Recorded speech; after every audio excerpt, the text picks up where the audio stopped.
Coming up next on the Passion Struck podcast. We greatly impoverish the concept of entrepreneurship if we reduce it to starting a company. I'd like to think of the world as having two kinds of people in it. That's creators and harvesters. And the entrepreneurs are the creators. There are people who come up with ideas, who find solutions to opportunities and problems, who think always as the glass half full and find a way to go forward in a positive sense and upbuilding and lifting up. Welcome to Passion Struck. Hi, I'm your host, John R. Miles, and on the show, we decipher the secrets, tips, and guidance of the world's most inspiring people and turn their wisdom into practical advice for you and those around you. Our mission is to help you unlock the power of intentionality so that you can become the best version of yourself. If you're new to the show, I offer advice and answer listener questions on Fridays. We have long-form interviews the rest of the week with guests ranging from astronauts to authors, CEOs, creators, innovators, scientists, military leaders, visionaries, and athletes. Now, let's go out there and become Passion Struck.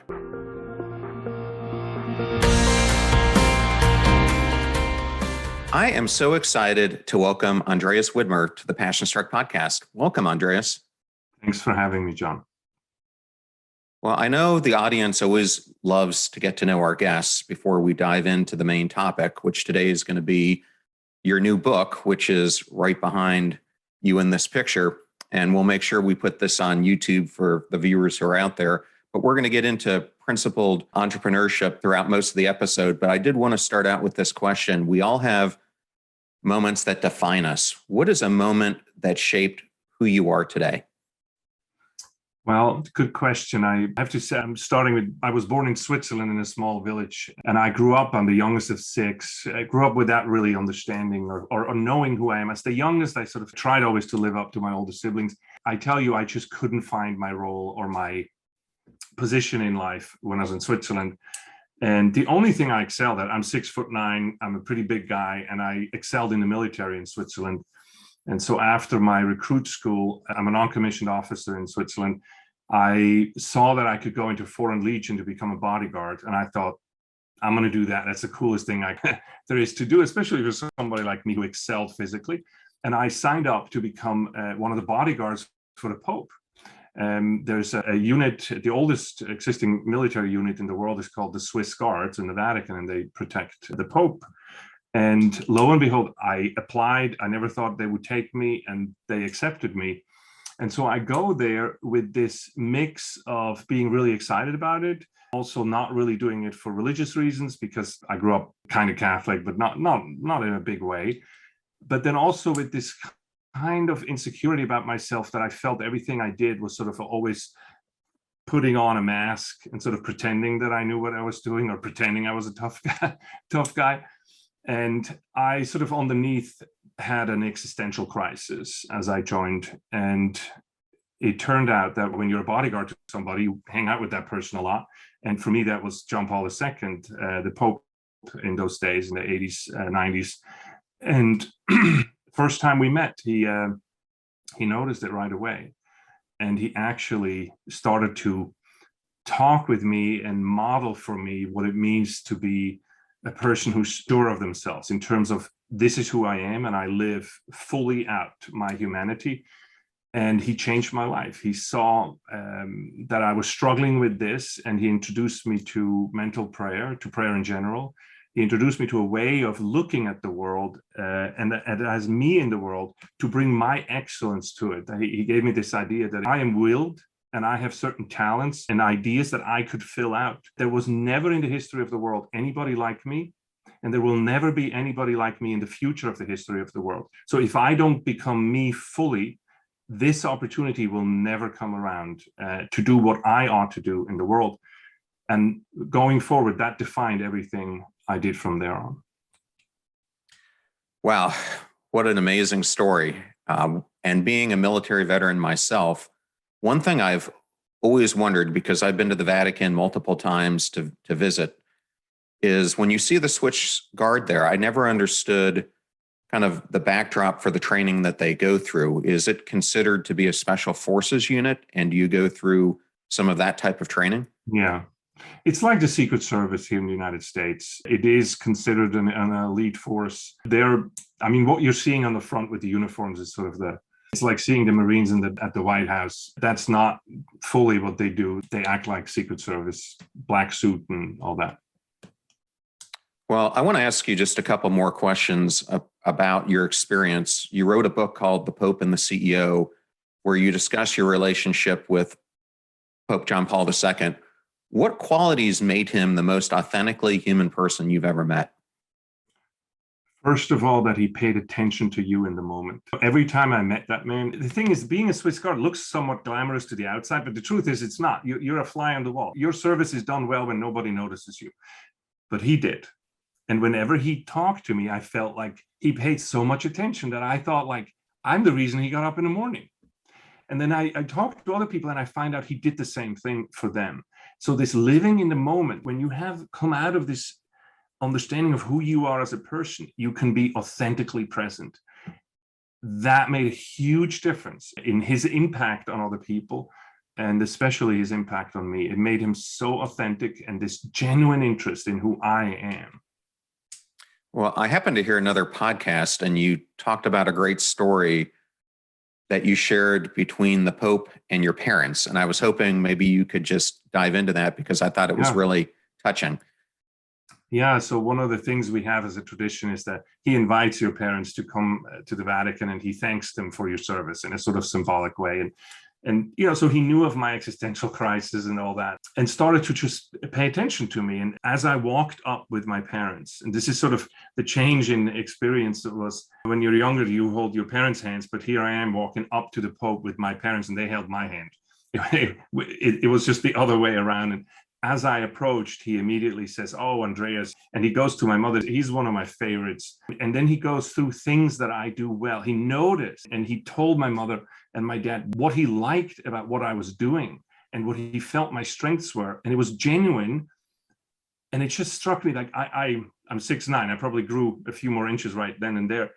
But I'm telling you that this sincerity gave me a fulfillment and the purpose and the commitment to work with this man in this organization. Because remember, he was my boss. Don't put too much religion on this. This is your boss. You're working with him. And he turns around and he tells your parents, I really like working with him. And here are the talents he has. And he's doing a really great job.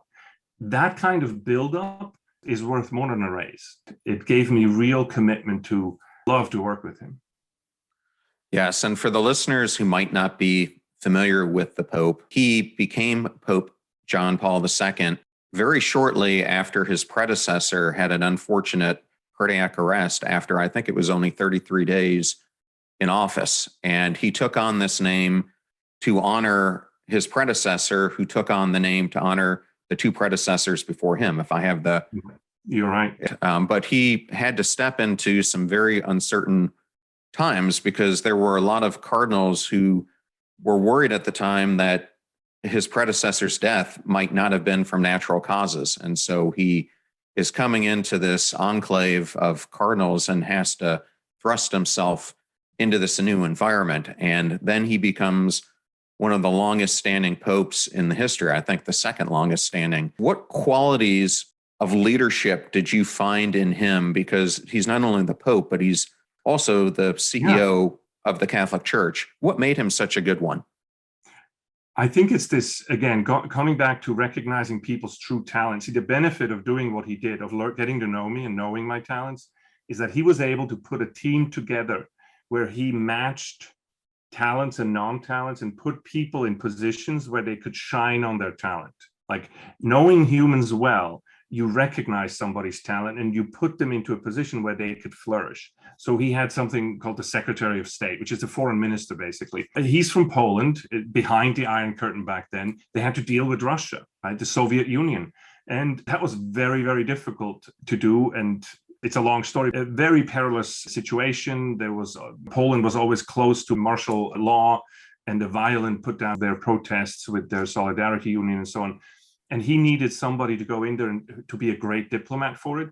And he found that in a man who actually wasn't exactly like him, who actually covered for one of his non-talents with his talent and sort of, in a way, created this perfect front that two people next to each other who represented the Vatican and his foreign minister were able to optimize and become one of the key forces in actually even the demise of the Soviet Union.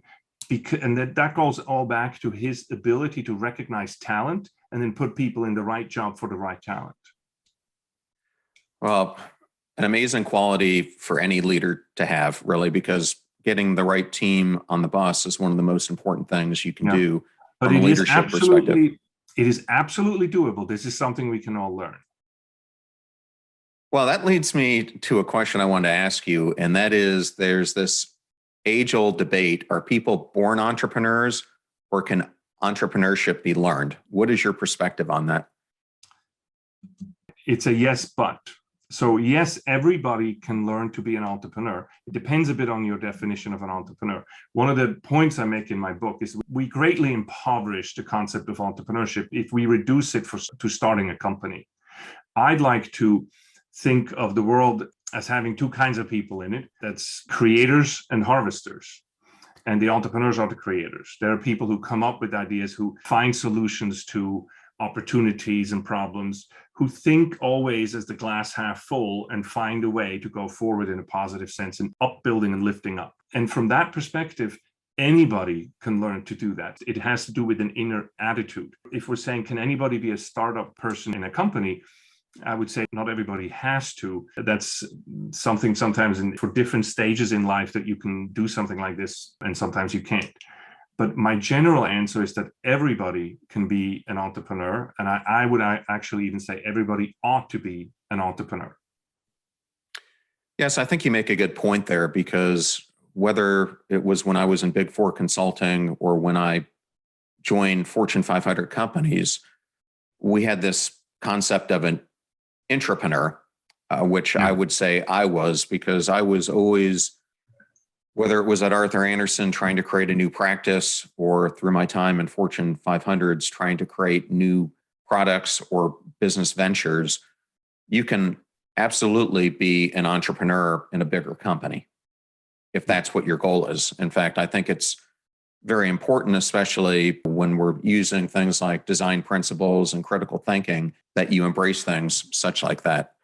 I have a little, on my website, andreas-widmer.com, I have a little quiz you can take, and it tells you what, at this stage in life, what kind of entrepreneur you are. Because I also make the distinction between being an employee entrepreneur or a franchise entrepreneur or a startup entrepreneur and so on. What I'm trying to do is pry open the possibilities to show that this initiative and this realization of creativity is something that we're all called to. Well, I think that's great. And thank you for pointing out the website. I was going to ask you later on in the discussion, but I'm glad you got it out there right now.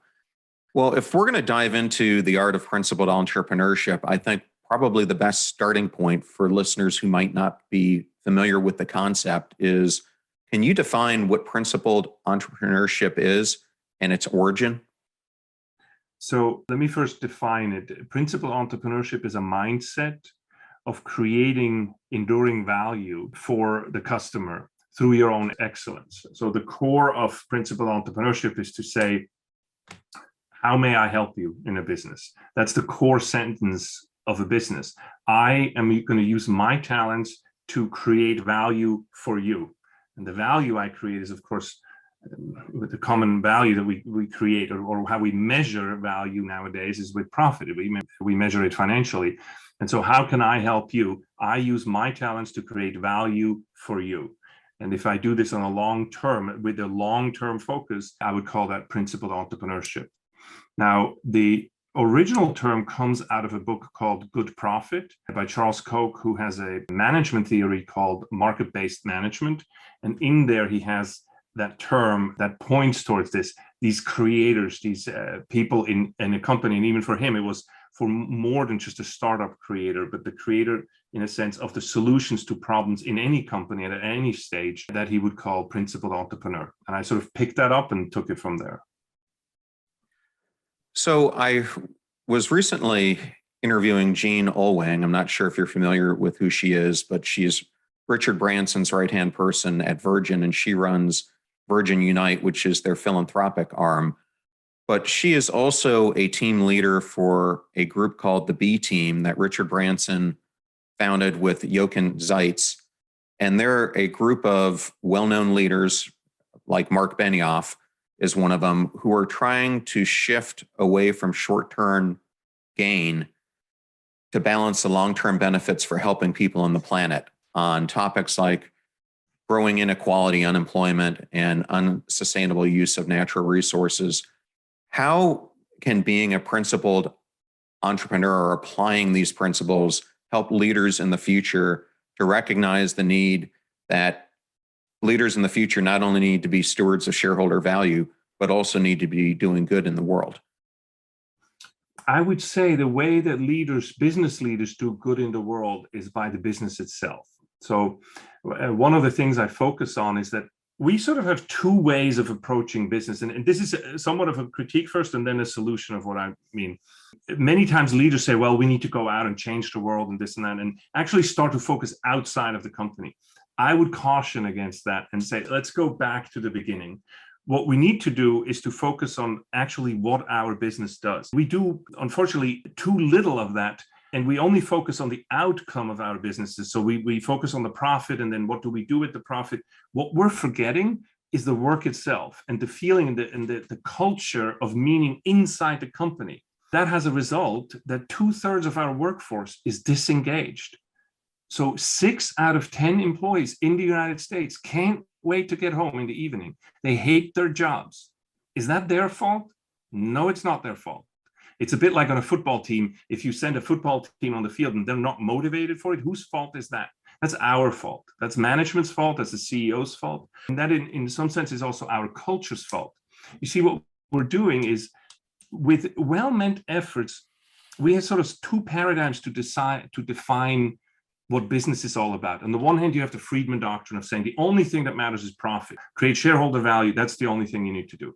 And then you have this other idea that says, well, and it's sort of a caricature of corporate social responsibility, but in that direction that says, well, it's okay to make a profit, but then you have to go out and share the profit, and you have to do things beyond that afterwards, almost in a sense to make up for having made the profit.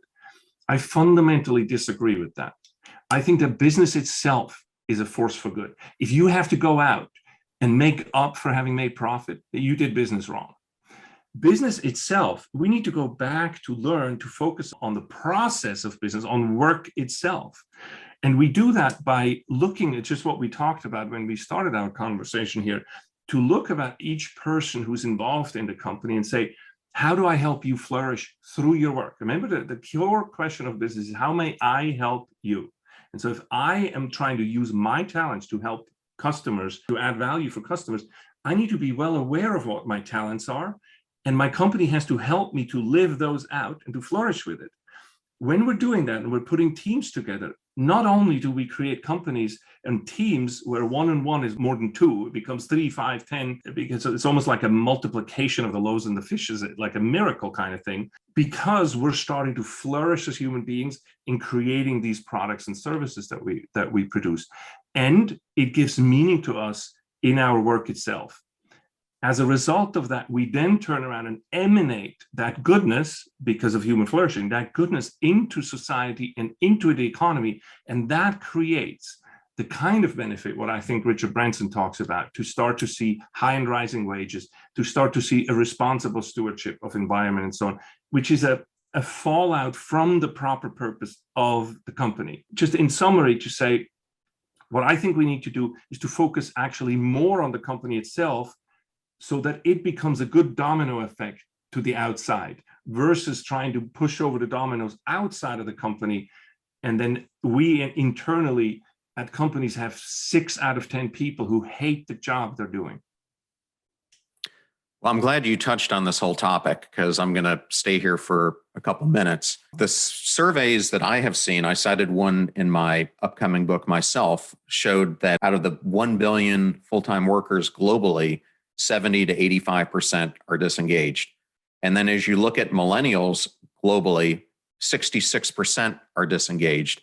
So it's a huge problem. Prior to starting this, I worked for a company called Bold Business, and we were trying to highlight the good that business was doing, because people look at a company like Verizon and they think of them only from the sense of profit and loss, or the cell phone, but they don't think of all the capabilities that have been enabled because of the software that's on the phone that they're delivering, including life-saving support, being able to track your kids, other things like that wouldn't be there had it not been for the business. And when I was a senior executive at Dell, one of my peers, Erin Mulligan, was the CMO, and she came up with this new branding for the company, which ended up not going forward, but I thought it would have been amazing, because the whole concept was Dell, the power to do more.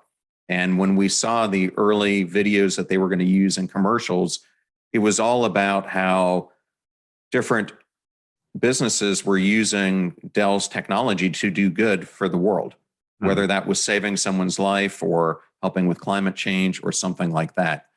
Well, long-winded, but it leads me to, we're really talking about chapter 5, where you discuss corporate culture is paramount. And how do you think, through this lens of this disengagement, that corporate culture is impacting employee engagement, and what needs to change, do you think? Yeah, I think there's a couple of things. The culture is a discontent of meaning. People search for meaning. And then well-meaning management is saying, oh, let me find meaning. Let's go outside of the company and start to fight climate change. Go outside the company and help poor nations or disadvantaged people and this and that. There's nothing wrong with that, but it is the wrong medicine for the illness that we have. The illness we have is a crisis of meaning of work. Our explanation to work is these two cultures. CSR, so corporate social responsibility, and the Friedman doctrine, and I know it's somewhat of a caricature of both, but this is what sticks in the culture. Both of these only deal with the outcome of work, not within the work. So what we're doing is we're telling people almost to go into this hamster wheel, to go around and run and run and run. And the only thing that ever matters is the outcome, but the running itself loses meaning. It becomes Sisyphus work, like nihilism, that we run and there's no end to it. Then that becomes depressing. People become depressed and meaningless, and then they start to hate their job. What we need to do is to bring the meaning back into the company and to say, our objective, my objective with you, John, you with me, is that we try to help each other become the best version of ourselves. We look at human flourishing. We can measure flourishing in all kinds of ways. In my development of both understanding what my talents are and then investing in the advancement of my talents, and then to find my non-talents. And in a sense, instead of making me feel guilty for my non-talents, which is not my fault, it's not my fault that I'm 6'9" and I'm not going to be a horse jockey. I don't have a talent in that. Okay. Why would you make me feel guilty about that? But what you do is you find people to create teams that complement each other. Then we become a team that actually feeds on each other and becomes more wholesome together. That's how you create a culture of mutual support and common excellence. What we're doing then is to put the focus of our culture back into the company and on each one of the individuals that is in it. That brings life fulfillment, happiness, and progress. Then we can still talk about doing things outside of the company, but that's something that we're almost dodging the ball by going outside of the company rather than improving the culture and to focus back on work, back on our employees, and make them flourish first. Yeah, I think that's a great answer. In my experience in many of these Fortune 500 companies and groups that I led, is half the time the employees didn't even know how their job mattered to the benefit of the company. So the first thing I always tried to do was lead them on an exercise where they had a line of sight into how each one of their jobs impacted our core strategies that we were trying to go after. Because if they're not feeling passionate about what they're doing, that's going to impact all other elements of their performance. Exactly. And it was interesting. I'm not sure if you're familiar with Claude Silver or not, but she is the right-hand person for Gary Vee at VaynerX. She used to be on the ad side of the business, but she saw this issue in VaynerX and asked if he could create a new role for her. And she is the first chief heart officer in any company. And her role is really, she's over all of HR, but it's really to figure out how do you keep a pulse on the heart of employees. And so she is very dedicated, not only to their work life, but more importantly, she's trying to understand what are their goals bigger than work that they want to pursue, and how do we make both come together, which I think is a great way to start tackling this issue. I'm not saying that I don't care about profitability or so. I think we can walk and chew gum at the same time. I just think that profitability is the result. Good profit is the result of a system that produces it almost like as a side effect. It's a bit like white blood cells to the human body are like profit to the corporations. The two of us are sitting here, we're not thinking about profit, about white blood cells in our body, even though if they weren't there, we'd be dead in a couple of days, right? So you're not thinking about it, but why don't you have to think about it? Because you ate your breakfast, you ate your lunch, you drink, you move, you get good air and movement and exercise and everything, and the white blood cells will take care of themselves. They will be there. That's how profit is for a company. We are sort of obsessed with the outcome only. We should focus on the process internally. The hidden secret here, John, is that we think about investment and going on Wall Street and everything, but I'm telling you, all these companies should remember one thing and one thing only, is that the only investment that has the possibility of infinite return is the human person. And so all companies need to come back to their employees and invest in them and allow them to become their competitive advantage. I completely agree with you. And you see this play out so much, especially in companies over the past decade who've been going through digital transformation. And oftentimes when you think about the transformations, whether it's that or they've been around for a while, like P&G or Nestle or the Home Depot, you can't just sit there on your laurels and what you've done in the past. And the only way you're going to change that is to get into the hearts and minds of the employees of the company, because it's not technology that's going to do the ultimate change. Some of it comes down to the processes and procedures that you implement. But my experience was overwhelmingly, if you didn't get the hearts and minds of the people and get them to contribute to where the company is going, you're never going to reach that next point. And I think that's why so many companies that were once on the Fortune 500 no longer exist or have been acquired. Excellence is something that never is. It's only always becoming. As long as we have a free market, we guarantee that excellence never is. It's only becoming, because we allow the next person to take over in a way to become more excellent. That is what progress consists. I think that the economy, I sort of abhor the idea, even though I was a soldier and everything, I abhor the idea that the economy or business is like war. Business is nothing like war. Business is like the Olympics, where we all compete, and it actually is good for all of us. And competition, I run faster if there's somebody running next to me, and I don't always have to be first in order for me to have a personal win and the personal best. And so this whole idea of the absolute best is something that is being overrated. I think that I'm more into saying, I want you to achieve the best version of yourself. I think you talk in one of your previous podcasts about this obsession with excellence versus mediocrity, and saying, well, I don't have to be the best at everything, right? And I totally agree with it, with this. The only thing that I need you to be the best at is at being you.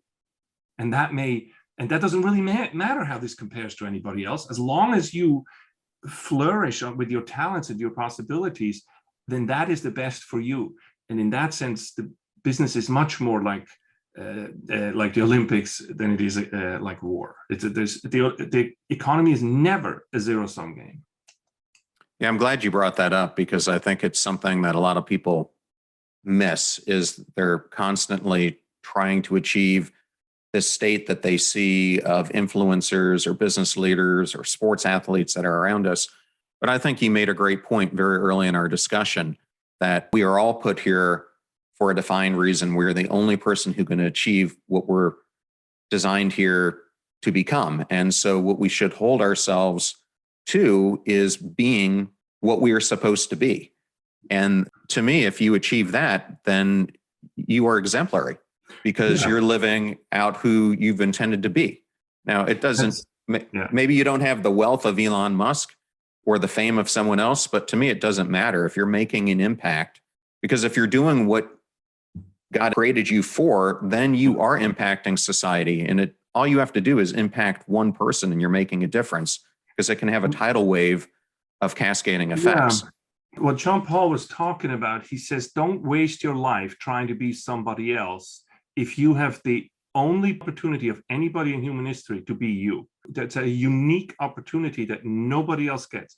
Now, whether that has more money than Elon Musk or not doesn't matter, because the goal of your life is actually your happiness. And I don't mean physical happiness in that sense. I mean flourishing, that you fire on all cylinders and you can all you can be, to borrow a famous slogan. You want to achieve that happiness. If you would try to be Elon Musk, first of all, you won't, because Elon Musk is already Elon Musk. And second of all, that measurement of excellence doesn't apply to you. Therefore, that's not the food of your soul. That's not what's going to make you happy. The only thing that's going to make you happy is what you were created to be happy with. And that's why it's so important that you go up your trajectory and not somebody else's, because you will not find the happiness in somebody else's life. Well, and I think to that exact point is why so many people today are experiencing, whether it's chronic hopelessness or helplessness or loneliness, it all stems from what you said earlier on. We wear this mask of pretense, trying to be something that we're not, instead of being ourselves. Look, I've done it. I've done it for a long time. And that's why I share it. And I want to share with everybody, hey, this is a great solution to this. And it makes you so much more peaceful and calm by discerning who you are and then living that out. It's finding peace, right? Well, I think that's a great lead in. And yes, it is finding peace. And I think it's a great lead in to discussing your long-term mentor, Art Ciocca, because he was someone who lived his best life and became the person he was intended to be. Can you discuss why Art made such a major impact on your life? So Art Ciocca I met many years ago. He was a CEO. I was a CEO at the time, but he was a much bigger deal than I was. He built the second largest wine company in the world. Most of you would know some of his products, even though you've never heard of him or his company. The company is called the Wine Group, and the kinds of inventions and things he brought to market over his 40, 50-year career. He's the guy who invented the box wine. Franzia is one of his brands. He made popular the wine coolers and wine spritzers. He made the concept of Italian table wine, vino da tavola. He made it palpable for the American palate. That's his great achievement, to create this huge market of American table wine, not like French foo-foo wine, Chateauneuf du Pape or whatever, but Italian table wine. He didn't do it by creating this one product. What he did is he created a company that had a culture in it that was conducive to innovation and progress. People, once they joined him, they stayed with the company. It was a management-owned company, so everybody in the company could get into management in that sense, and the management owned the company. And their focus was, as he declared, principled entrepreneurship and long-term value creation of the company. And he had many very contrarian approaches to it, but we can maybe cover that afterwards. The meaning he had for me is that he and I once, when we were still CEOs, got together and tried to bring some college professor and university professors together to show them, to argue with them that business is a force for good by itself. Business as an activity is a good thing for society. It's not a negative, it's a net positive. And we did 2 years or 3 years in a row, we did these seminars with these professors, and I'm telling you, we couldn't make a dent. They hated business afterwards as much as they did before. And then I got this offer and this opportunity to start a business school with some friends here in Washington, D.C. at the Catholic University of America. And I called Art and I said, you wouldn't believe the opportunity I have. And he's like, I'm all in. I was a part of starting this business school, and I created this Center for Principled Entrepreneurship. And Art became my partner in this and my funder, my donor for it. And we've worked on that center now for the last 10 years. And then as it pertains to this book, I basically wanted to write the book about what we do at the center and how one does the Art Principled Entrepreneurship. And I thought, well, who better to use as a model than Art, who is the art of principled entrepreneurship to me. And so I called him. It was actually just before COVID. I was teaching in Rome for the semester, and I called him and I said, Art, I have an idea. I want to write this book. I want to make you sort of the red thread throughout it. And if you would just agree. And he says, I'd love to, but I have some good news and some bad news. And I said, well, give me the bad news first. And he says, my cancer has come back. I have 2 months. And I said, like, well, what's the good news in light of that? And he says, I have a lot of time. All my time till then I can dedicate to it. I have no appointments until then. And this sort of art's view of the creator, right? And I said, look, if you want to do it, I'm happy to do it if you're in. And said that I would record our conversations so that I could use them afterwards when he passes away. And it actually turned out that he didn't pass away in 2 months. He lived for 2 more years. And I have hundreds of hours of recorded conversations and interviews with him. And he died 3 days before the book went to print. So he saw the final book. He saw the result that you can see in the book now. He loved the cover. And I had this huge privilege to sit at the feet of a man who was 87 years old, who shared with me what he learned over a long and successful career. When you know you're going to die, you're not going to play politics. You basically just give the net of what there is to be said about business and the economy. And I have this privilege now to share this with all of you, to say, here's what this man told me. And I hope I did it justice in the book.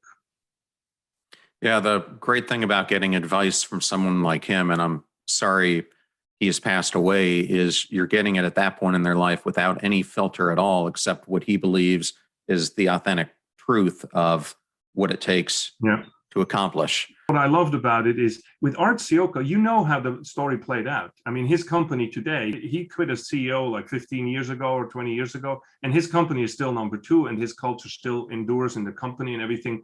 Whereas we don't know what the end of Elon Musk is going to look like, or Bill Gates and so on. I mean, this is somebody the whole thing has played through, and we see the result. It's almost like talking about the result of the whole thing when it's finished, right? Whereas often we hold people up who are in the middle of their career, which we don't know how long-lived that is going to be and how it's going to end up. With art, we know. Well, in many ways, you can look at Bill Gates's legacy, which was Steve Ballmer's legacy, and the company had really lost its way and was bleeding money. Satya Nadella came in, and he's had to completely reinvent the company and the corporate culture. So I think you bring up a great point. And I'm also from that industry. All my companies were high tech, and I competed and collaborated with Microsoft. And there you have it. There was a culture, even a toxic culture, in my opinion, in the company that the new CEO had to revise and make much better, which I understand it is much better now. Yes. And I have a great Steve Ballmer story. I've got a few of them from both my time at Lowe's and Dell, but I'm not going to go there. Perhaps we can discuss them later on. I did want to go into your center that you're running now, because in the book, you lay out that there are 3 components of teaching principled entrepreneurship. And I was hoping that you could go through those, because I thought they were a great framework. That's my codification, in a sense, of that. How may I help you? I keep going back to this because business is not complicated. Business is other directed. How may I help you?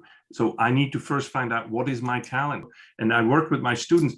Every one of my students starts a business, because business school is the only place where you can get even an MBA and everything without ever having touched a patient. You'd never give somebody a doctorate, a medical doctorate, without them having done surgery. But in business school, we do this all the time. That makes no sense to me. So in the first day of business school, I get up and I say, you're starting a business today. It's like going into the pool to learn to swim. I'm not going to do this on dry land. And the way to find your talents is by me starting to do stuff with you. How would you know which instrument to play if I didn't let you handle them? I'm starting a business, or I guide the students to start a business, every one of them, 200 people a semester. And what I'm doing it is with an eye towards helping you find your talents. And for that, I sort of have a method to go quickly through. It's almost like touching each instrument to see if you like the sound of it or so. Because when you have a talent, something resonates with you right away. It's a bit like listening to good music or tasting good food. Your palate will tell you if it likes it right away. And so it is with business. So let's practice some business, do some business, and then you find out what your talents are. Once you find that talent, the key to business is a very simple thing. How do you create value for others, not for you, create value for others with that talent? That takes a fundamental shift. We're all born navel gazing. We're all focused in on ourselves. And so what we need to do is put the head up and say, look at the other person and say, what's it to them? Like what I'm doing here, how does this add value to you? It's actually a very Christian approach to say, how can I help you? And when you help somebody well, then you create value that wasn't there before. It's one of the great insights of the economy. So for example, this is a pen from Switzerland. It's a Caran d'Ache pen. It's very nice. It's a fountain pen. It probably cost that company, I don't know, $10 in materials to make with their talents and everything. They sold this to me for like $150. That money, or even if it cost them $50 and $100 more, that $100 extra is the value that this adds to me. Otherwise, I would just buy the pieces and put it together myself. But the value they add to me by doing this is $100, and that $100 is new money. This $100 has never been there before. It's what we call profit, but I like to call it new money, just to make people understand that this money isn't, I'm taking it from you. No, it's new. It's something that's created new. That's what I mean by creating value for others. How might I help you? Once you figure that out, you have figured out the conundrum or the riddle of business. And once I teach this to you, you will go and figure out the rest on your own. Sorry to go so long about this, but this is one of the core passionate topics I have. Well, throughout the book, you bring up this idea of creativity. And in my upcoming book, I have a chapter where I have the 5 plateaus on your way to becoming passion struck. And the last plateau is the need to become a creative amplifier. And in your book, you mentioned that human creativity fuels the American dream. Why is that? And how do you incentivize sustainable value creation instead of value redistribution? So value creation is important because just what I explained now, we need to make sure that our economy is a pizzeria, not a pizza. Redistribution is when there's one pizza, and if there's 3 more people coming into the party, we're going to have to reassign the slices. But the truth is that the economy, the more business you make, the more money you make. We literally make money. We make new money. There's not a fixed amount of money in the world. We need to make sure that that stays like this. And the only way this stays like this is if we have a free economy, a market-based economy where I can start a business and I'm free to compete against anybody I want to go better, faster, cheaper, and farther. When we do that, it gives social mobility because people who weren't winners before can become the winners and therefore go up in society and socioeconomic status. And that is the fuel of the American dream because it attracts other people doing the same thing. So we need to have this constant rolling over in social classes so that we become what America is, a mixing pot of everybody and anybody. Everybody gets a chance, which is the American dream. The reason why creativity is important for that is that unless you create more value than the guy before you, you're not going to win in competition. But there's another aspect to this that has to do with a fundamental idea of who we humans are, that animals can't create. I'm not talking about a gorilla banging 2 stones together to break a nut or something like that. I'm talking about the internet or a Boeing 747 or penicillin or so. Did you ever notice that animals can't do that? We can do that as humans, but biologically, we are exactly the same like the animals. And that tells you that our creativity is something higher than nature. Jean-Paul would say the reason why the animal cannot create and I can create is because I am, of course, made in the image and likeness of the creator. We humans become more human when we create. Jean-Paul had this famous sentence that when we work, we don't just make more, we become more. Creativity is a part of humanity, of humanness, that necessarily when you create, you actually become better at being human. And that is why it is central to who we are, and we cannot lose creativity. Yeah, I think everything you have just laid out is so important. And I think another key component of it is when you do that, you go from a self-centric view to a world-centric view. And that's what we need more of today. Well, I kind of wanted to end today by you talking about Art and some of his achievements. And you write about in the book that the craft of winemaking is inseparable from its finished product. How can we apply that analogy to our own personal journey And what would Art's advice be on this topic? He loved talking about this. This wording I used earlier about creators and harvesters, that actually comes from him. And he would say there's two kinds of winemakers. There's creators and harvesters. If all I do when I get the vineyard is just harvest, harvest, harvest, harvest, and I just focus on the outcome of it, and I just grab and just make my wine right away, then after the agricultural cycle of like 6-7 years, he says after one of these cycles, the vineyard will be in shreds. Like it will not produce good grapes anymore. But I'm a creator. What I do is actually, of course I harvest, but my focus of my business is actually on the grape growing and winemaking in the first place. So I invest in the soil, I invest in pruning the vines, I invest in the people who do all of this to make sure that the vineyard gets the best care. I water it and all of that. And he says, this is an analogy to your business, to any business. Any business is a vineyard, and the product of it is the wine. And this is what I mean by saying that our focus needs to go back inside the company. Tend your vineyard, be a creator in your vineyard, because if you're just a harvester and you're just looking at what comes down the river, then pretty soon the source of your prosperity will dry up. And we're starting to see that. One of the canary in the coal mine on this is our workforce. And we can see that 2/3 of our workforce has turned off. And that's a sign that we have stopped being creators and we're not tending the vineyard. And I hope that this book is a contribution to inspire people to pay attention to the inside of the company, to the vineyard, so to speak. Yes, well, it's interesting. And as I've done my research, whether you look at Brookings or other organizations that are out there, entrepreneurship rates have actually been in decline since the 1970s.